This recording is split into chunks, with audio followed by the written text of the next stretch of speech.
এই উম্মত তো এক নেকি দিয়া জান্নাতে যাবে। কয় নেকি দিয়া? একটা নেকি দিয়া জান্নাতে যাবে এই উম্মত।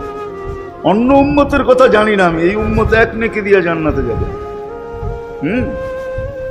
নবীর একটা আদর্শের কারণে জান্নাতে যাবে। সিরত মানি আদর্শ, আর এটা আমরা কদমে কদমে মুহতাজ।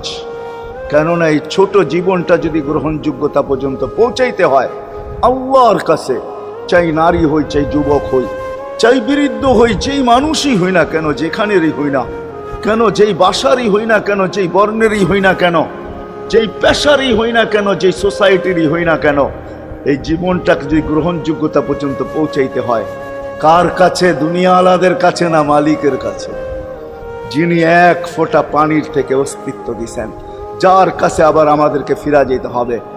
পালানের কোনো সুযোগ নাই। এই জন্যই কোরআন আমাদেরকে বোঝায় আইনাল মাফার। আল্লাহ বলতেছে কোথায় ভাগবে তুমি, বলো কোথায় ভাগবে? কবির কথাই সত্য, যদিও নাকি পালাও তুমি আকাশেতে লাগিয়ে সিঁড়ি, সিঁড়ি লাগাও যদি আকাশে